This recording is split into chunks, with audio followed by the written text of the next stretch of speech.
చాలా విషయాలు. Thank you. నేడు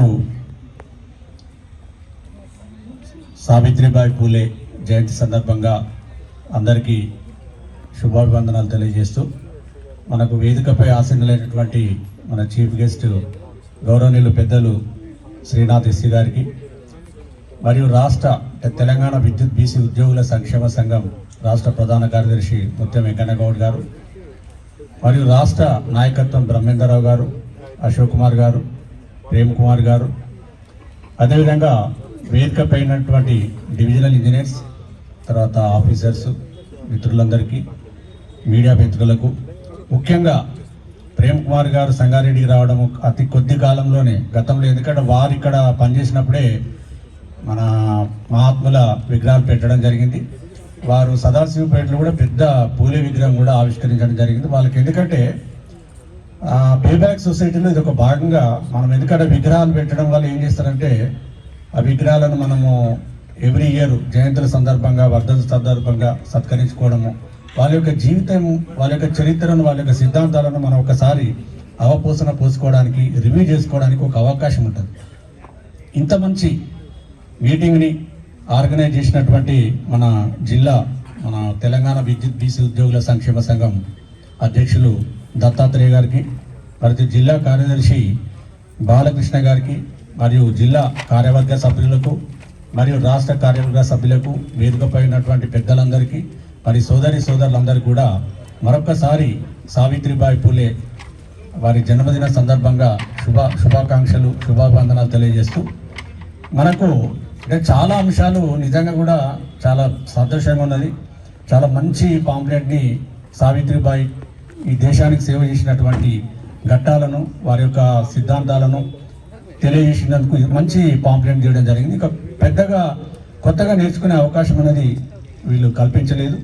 అదేవిధంగా పెద్దలు చాలామంది మహాత్ముల యొక్క, మహనీయుల యొక్క వాళ్ళు చేసిన సేవలు చాలా స్పష్టంగా చెప్పడం జరిగింది. ఇంకా నేను ఎలాబొరేటెడ్ కాకుండా కొంచెం డిస్క్రిప్టివ్గా, సింపుల్గా చెప్పే ప్రయత్నం చేస్తాను. మనకు భారతదేశం అంటేనే అంటే ఇప్పుడు మనం ఎక్కడ ఉన్నామో ప్రజాస్వామ్యం ముసుగులో నడుస్తున్న కులస్వామ్యంలో జీవిస్తున్నాం. మహాత్ములు 200 సంవత్సరాలు జన్మించి ఈ దేశానికి నిర్దేశం చేసి వాళ్ళు సంస్కరణను ప్రవేశపెట్టి వాళ్ళ జీవితాలను త్యాగం చేసినా కూడా మన భారతదేశంలో ఇంకా కుల వ్యవస్థ పోలేదు. రోజు ఇంకా పెరుగుతుంది, కానీ తగ్గే ప్రయత్నము, తగ్గే అవకాశాలు మనకు కనిపిస్తలేవు. మనకు భారతదేశం యొక్క చరిత్ర కొన్ని వేల సంవత్సరాలుగా చూసినట్లయితే మనకు ముందు వర్ణ వ్యవస్థ వచ్చింది. వర్ణ వ్యవస్థ ద్వారా మళ్ళీ హిందూ సమాజం మీద చెప్తున్నాం. ఇంకా ముస్లిమ్స్ తర్వాత వేరే మతాలకు వేరే ఉన్నాయి. హిందూ సమాజమే మెజారిటీ కాబట్టి ఈ హిందూ సమాజం లోపల మొదటి వర్ణ వ్యవస్థ, దాని తర్వాత కులాలు. దాదాపు ఈ దేశంలో ఒక 300 నుంచి 400 కులాలుగా విడిపోయి, అంటే రకరకాల పేర్లు ఉంటాయి. ఇక్కడ ఒక కులాన్ని ఒక రకంగా పిలవచ్చు, ఇంకొక రాష్ట్రం పోతే ఇంకొక రకంగా పిలవచ్చు. మా యొక్క పరిశోధనలో తేలింది ఏంటంటే దాదాపు 300 కులాలు ఈ దేశంలో విడిపోయి ఉన్నాయి. హిందూ సమాజం అంతా విడిపోయి ఉన్నది, హిందువులంతా ఒకటి కాదు. మరి దీనికి తోడు మనకి ఏమైందంటే చరిత్రలో ఋగ్వేదం నుంచి మొదలుకుంటే మనధర్మ శాస్త్రం కానీ, వేదాలు, ఉపనిషత్తులు రకరకాలుగా అప్పుడు అవే చట్టాలు, అవే రాజ్యాంగం. ఋగ్వేదం ఏం చెప్పింది? బ్రాహ్మణులు, వైశ్యులు, బ్రాహ్మణులు, క్షత్రియులు, వైశ్యులు, ఆ 3 విభాగాలు పోతే కిందంతా శూద్రులేగా. అంటే ఋగ్వేదంలో చెప్పినట్టు ఏం చెప్పింది? బ్రాహ్మణులు కానీ, క్షత్రులు కానీ, వైశ్యులు కానీ చదువుకోవడానికి పర్మిషన్ ఉంది, వాళ్ళకు చట్టం చెప్పింది. కానీ శూద్రులు చదువుకోవడానికి కూడా వీల్లేదు. దానికి తోడుగా అటు బ్రాహ్మణులు కానీ, క్షత్రులు కానీ, వైశ్యులు కానీ స్త్రీలు, ఇటు శూద్రులలో స్త్రీలు. అంటే కామన్, మన భారతదేశం సొసైటీలో కామన్ విక్టిమ్ ఏంది?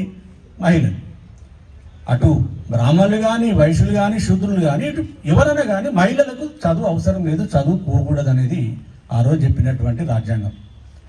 కానీ మన మహాత్మా పూలే జన్మించినాక ఆయన ఒకటే, ఈ దేశం ఈ మూఢనమ్మకాలు కానీ, ఈ విశ్వాసాలు కానీ, వీటన్నిటి నుంచి బయటపడాలంటే ఆయనకు అనుకునేది ఏంటంటే సిద్ధాంతం ఒకటే, చదువు మాత్రమే ఈ దేశాన్ని మారుస్తుంది. ఈ దేశంలో ఉన్నటువంటి శూద్రుల యొక్క బతుకులు మారుతాయి. అదేవిధంగా బ్రాహ్మణ, క్షత్రియ, వైశ్యులలో ఉన్న స్త్రీల యొక్క బతుకులు కూడా మారుతాయి. దానికి కేవలం చదువు అనేది వాళ్ళు కనిపెట్టింది. వాళ్ళు ఏమి ఉద్యమాలు కానీ ఆ రోజు కత్తులు కటార్లతో యుద్ధాలు చేయలేదు. వాళ్ళు చేసిందల్లా సమాజం మొత్తానికి బల్పంతో విద్య నేర్పించే ప్రయత్నం చేసిండ్రు. అందుకే ఇవాళ దేశం మొత్తం కూడా ప్రపంచంలోనే మనం ముందుకెళ్తాము. అయినప్పటికీ ఇంకా కుల సమస్య ఇట్లనే ఉన్నది. మరి దాని తర్వాత డాక్టర్ బిఆర్ అంబేద్కర్ తర్వాత ఎంతో మంది మహనీయులు మన దేశాన్ని మన సమాజాన్ని సంస్కరించే ప్రయత్నం చేసిండ్రు. ఇంకా మనము 100% దానికి చేరుకోలేదు. ఒకసారి మనకి ఇండిపెండెన్స్ మనం చూసినట్లయితే మొత్తం భారతదేశంలో ఇప్పుడు మనకు రాజ్యాంగంలో పీఠిక ఉంటుంది, రాజ్యాంగ పీఠిక ఉంటుంది, ప్రియాంబుల్ ఆఫ్ ద కాన్స్టిట్యూషన్.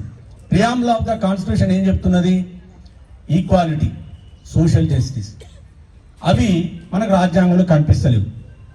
ఎందుకంటే రాజ్యాంగం రచన లోపల ఈ దేశంలో మెజార్టీ ప్రజలైన బీసీల కోసము రాజ్యాంగ రచన లోపలనే అన్యాయం జరిగింది. వీళ్ళకు ఎడ్యుకేషన్ రిజర్వేషన్ లేదు, ఎంప్లాయ్మెంట్ రిజర్వేషన్ లేదు, ఆర్థికపరమైన రిజర్వేషన్ లేదు, ఇంకా రాజకీయంగా అసలు అంతకంటే లేదు.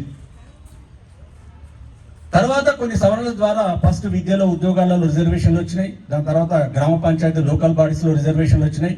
ఈ దేశంలో మెజారిటీగా బతుకుతున్నటువంటి బీసీలు కులాలుగా విడిపోయి ఉన్నారు. వీళ్ళ యొక్క యూనిటీ అనేది రావడం లేదు. వీళ్ళ ఓట్లు వీళ్ళు వేసుకునే పరిస్థితి సోయిలో కూడా లేదు. అందుకే ఇవాళ పాలకులు ఏం చేస్తున్నారు? ఈ సమాజం అసలు అంబేద్కర్ కానీ పూలే కానీ వాళ్ళ యొక్క ఆశయం ఏంది? సావిత్రిబాయి పూలే కానీ ఆశయం ఏంది? ఈ దేశం కులరహిత సమాజంగా మారాలి. మారిందా? మారతలేదు. మారే అవకాశం కూడా కనబడతలేదు. అంటే ఈ మహనీయుల యొక్క జయంతుల సందర్భంగా వాళ్ళ యొక్క జీవితాలను, వాళ్ళ యొక్క చరిత్రను మనం తెలుసుకొని మన నిజ జీవితంలో కూడా మన యొక్క బాధ్యత ఏందనేది, మన బాధ్యతను ఇంకా కరెక్ట్గా నిర్వహించాలనేది బాధ్యత ముఖ్యంగా విద్యావంతుల మీద, ఉద్యోగుల మీద ఎక్కువ ఉన్నదనేది నా యొక్క అభిప్రాయం. మరి ఏదేమైనా ఇంత మంచి కార్యక్రమాన్ని ఏర్పాటు చేసినటువంటి జిల్లా నాయకత్వానికి మరొక్కసారి ధన్యవాదాలు తెలియజేస్తూ, మనకు భారత రాజ్యాంగం గురించినదైతే మనం ఒకసారి మనం విశ్లేషించుకుంటే వెనుకబడిన కులాలను కులంగా గుర్తించలేదు.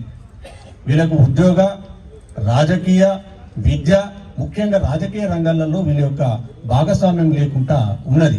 అంటే ఇప్పుడు బీసీల యొక్క బాధ్యత ఏమున్నది? రాజ్యాంగాన్ని సవరించుకోవాలి, లేదంటే వీళ్ళ ఓట్లు వీళ్ళు వేసుకునే పరిస్థితి రావాలి. అంతవరకు ఈ బీసీలు ఇట్లనే ఉంటారని ఈ సభాముఖంగా తెలియజేస్తూ, మరొకసారి ఇప్పుడు మన ఇంకా తెలంగాణ రాష్ట్రం ఏర్పడిన తర్వాత ముఖ్యంగా 10 సంవత్సరాల తర్వాత ఇలా కాంగ్రెస్ ప్రభుత్వం గౌరవనీయులు ముఖ్యమంత్రి గారు, తర్వాత ఉప ముఖ్యమంత్రి గారు సావిత్రిబాయి చేసినటువంటి సేవలను గుర్తించి ఈరోజు రాష్ట్ర పండుగగా ప్రకటించినందుకు వారికి ప్రత్యేకంగా ధన్యవాదాలు తెలియజేస్తూ, మరి ఇక్కడ మన గౌరవనీయులు ఎస్సీ గారు వారి యొక్క ఆఫీస్ ఆవరణ లోపల ఇంత మంచి చక్కటి వారి ఫంక్షన్కి పర్మిషన్ ఇచ్చినందుకు వారికి కూడా ధన్యవాదాలు తెలియజేస్తున్నా.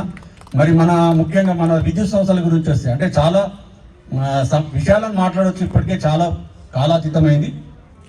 మన విద్యుత్ సంస్థల విషయానికి వస్తే ఇక్కడ కాంగ్రెస్ పార్టీ ఏర్పడిన తర్వాత ఎట్లుందంటే పరిస్థితి, ప్రజలందరికీ 24 గంటల విద్యుత్ అందిస్తున్నాము. మన ఉద్యోగులకు నెలకు 5వ తారీఖు లోపే జీతాలు వస్తున్నాయి. అంతవరకు బాగానే ఉన్నది. కానీ సంస్థల విషయానికి వస్తే ఇప్పటికీ కూడా సంవత్సర కాలం అయిపోయింది, డైరెక్టర్లను కూడా నియమించలేని పరిస్థితులు ఇవాళ ప్రభుత్వం ఉన్నది. అది మంచిది కాదు. ఎందుకంటే ఇప్పుడు ట్రాన్స్కో జెన్కో తర్వాత ఈ ట్రాన్స్కో జెన్కో అయితే మొన్నటిదాకా సిఎండి లేరు. ఇప్పటికీ జెన్కోకు ఫుల్ అడిషనల్ ఛార్జ్తో నడుపుతా ఉన్నారు. అంటే సంస్థలు చాలా ప్రమాదకరమైనటువంటి పరిస్థితులు ఉన్నాయి.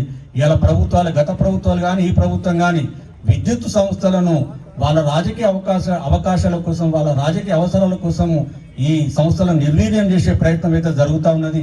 తప్పకుండా తెలంగాణ రాష్ట్రంలో పనిచేస్తున్న విద్యుత్ ఉద్యోగులు అందరూ కులాలకు అతీతంగా కూడా ఈ విషయాల మీద ఆలోచన చేయాలని తెలియజేస్తూ, మరి మాకు ఇంకా కొన్ని సమస్యలు, ఈ ప్రమోషన్స్ రివ్యూ ఇష్యూ కానీ, మెరిట్ కమ్ సీనియారిటీ ఇష్యూ కానీ, ఇంకా కొన్ని ఇష్యూల మీద కూడా నేను రాష్ట్ర నాయకత్వం నిరంతరము కొట్లాడుతూ ఉన్నాం, పోరాడుతూ ఉన్నాము.